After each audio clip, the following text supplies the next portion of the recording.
Alors, je ne sais pas si vous vous rappelez, mais nous avions...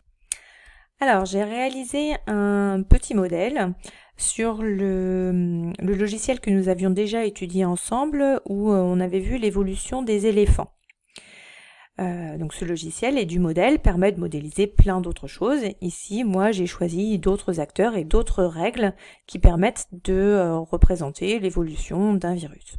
Donc là, je me suis basée sur ce qu'on vivait actuellement, hein, faut pas se leurrer. Donc les acteurs, les agents. Ici, j'ai un individu sain qui sera représenté par les disques verts que l'on voit ici. J'ai donc mis 30 individus et je leur ai donné la possibilité de se déplacer comme ils le souhaitent, où ils veulent. Ils ne sont pas en confinement. Porteurs sains seront représentés par un carré vert. Si vous vous rappelez bien, le porteur sain, c'est celui qui va avoir en lui le virus, mais qui n'a pas déclenché de symptômes, donc il ne sait pas qu'il est malade. Ensuite, on a le malade qui lui sera représenté par un carré rouge. Donc là, pour le coup, il est malade et il va donc beaucoup moins se déplacer. Le vecteur, c'est notre croix rouge, c'est notre point de départ. C'est lui qui va inoculer la maladie au point de départ. Le sain immunisé sera par un cercle vert. Donc le sain immunisé, c'est celui qui a subi la maladie, qui possède donc à l'intérieur de son organisme tout ce qu'il faut pour se défendre, ou qu'il avait déjà à la base tout ce qu'il fallait pour se défendre, et donc il a éradiqué le virus, et il est capable de l'éradiquer si jamais il le rencontre à nouveau. Alors les règles sont les suivantes. Premièrement, j'ai la personne saine qui rencontre le vecteur. Je vais donc avoir un vecteur qui subsiste et mon individu sain qui deviendra un porteur sain. Règle suivante, j'ai un individu sain qui rencontre un porteur sain. Donc là, on aura deux porteurs sains. J'ai ensuite le porteur sain qui devient malade. Là, j'ai paramétré un certain nombre de tours qui fait que l'individu porteur sain restera porteur sain avant de déclencher la maladie. Alors comme ça n'est pas des nombres de jours, on n'a pas un temps réel sur ce logiciel, forcément le paramétrage ne correspondra pas à la réalité. Là j'ai estimé à titre complètement aléatoire le fait qu'il y ait un certain temps, un certain nombre de tours avant que l'individu sain ne devienne malade. Ensuite, on a l'individu malade qui est capable de transmettre la maladie à quelqu'un. Donc, le sain deviendra un porteur sain et donc deviendra à nouveau capable de transmettre la maladie. L'individu malade qui va être guéri et immunisé. Donc, le malade qui, au bout d'un certain temps, même chose, et d'un certain pourcentage de chance, il va il va être guéri et ne pourra plus subir la maladie. Et on a également le cas d'un individu malade qui, dans un certain nombre de cas, alors là moi j'ai mis 30% de probabilité, c'est énorme, hein, c'est pas du tout ce qui correspond à la réalité, mais bon, ça permet d'avoir quelque chose de visuel. On a l'individu qui ne donnera rien à l'arrivée. Voilà, donc si je lance le modèle, on va le lancer et on va diminuer, oula, je vais relancer en diminuant la vitesse pour pouvoir voir ce qui se passe. Donc dans un premier temps, on a notre vecteur ici qui est le seul à pouvoir donner le virus. Il a contaminé un individu humain. Maintenant, toute personne qui rentrera en contact avec le vecteur ou l'individu porteur sain bleu clair va donc devenir porteur sain lui aussi, va avoir la maladie. Pour l'instant, il n'y a aucun malade. Donc on ne sait même pas qu'il y a un virus qui traîne. Pour autant, il a déjà commencé à se propager. Alors, maintenant qu'on a compris le principe, on va accélérer un peu le nombre de tours.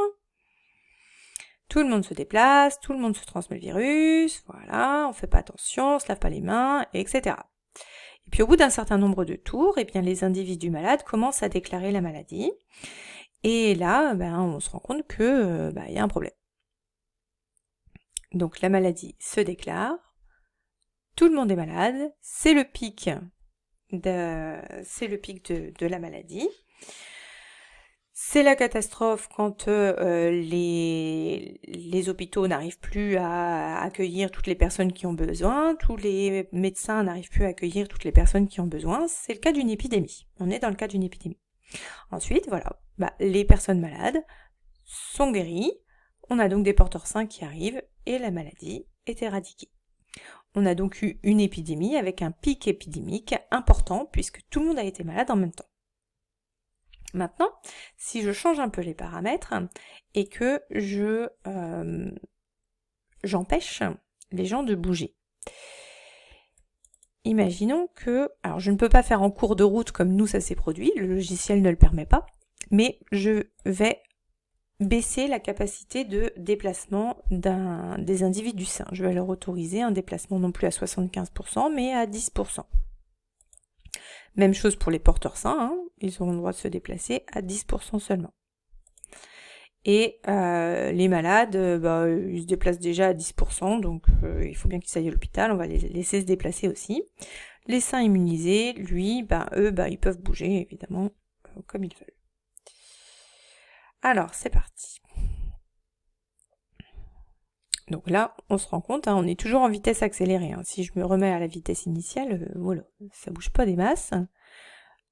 Donc, on voit bien qu'on a un mouvement très limité et par conséquent, la contagion va être beaucoup moins rapide. J'accélère quand même parce que... Voilà. Là, on se rend compte qu'on va avoir les premières maladies qui vont être déclarées, alors qu'il y a encore beaucoup d'individus sains autour de nous. Et on a déjà les premières personnes saines immunisées qui apparaissent, alors que on a les individus malades qui eux vont commencer à diminuer. Donc là, on voit bien que mon pic, voilà, on a éliminé la maladie. Donc là, on voit bien que mon pic n'est plus du tout comme on l'a observé précédemment. On avait un pic très très haut, très élevé, qui touchait tout le monde à un moment donné.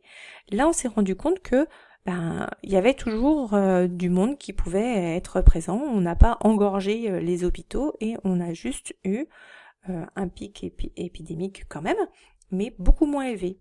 Par contre, sur la durée, on a eu un peu plus de monde. Ça a duré un peu plus longtemps, on n'a pas eu plus de monde, mais ça a duré un peu plus de temps, et on a même eu moins de monde, puisqu'on a 3 personnes qui ont même réussi à ne pas du tout avoir à ne pas avoir le virus. Alors on change encore les règles du jeu, et cette fois on va leur interdire complètement de bouger. Hop, on reste chez soi. Porteur sain, tchouk, il reste chez lui. Et le malade, on lui permettra de bouger que si c'est grave, donc on va lui baisser la possibilité de bouger à lui aussi. Appliquer. Donc là, forcément, si je remets la vitesse, là le seul qui bouge c'est le vecteur, avec une capacité de mouvement qui est quand même pas énorme. Alors on va accélérer pour que mon vecteur quand même contamine un petit peu. Voilà. Il va contaminer un petit peu la population, c'est normal. On va permettre aux patients d'aller à l'hôpital et forcément il y aura peut-être contamination de quelques individus. Là j'ai fortement accéléré. Si je diminue un peu la vitesse, on voit que c'est pas du tout aussi rapide que voulu, mais surtout on suit au niveau de la courbe. Donc là la courbe rouge, si vous regardez bien, elle est beaucoup plus aplatie. Donc on a beaucoup moins de patients atteints en même temps, ce qui fait que c'est beaucoup plus facile de pouvoir traiter les patients qui sont atteints. Sur la durée, par contre, on a toujours un petit peu des malades qui vont être présents sur une durée un petit peu plus longue que si on avait eu l'épidémie en un seul coup. Voilà pour l'explication de ce confinement. Et regardez, on a un grand nombre d'individus sains immunisés, puis on a ici un grand nombre d'individus qui ne l'auront pas eu.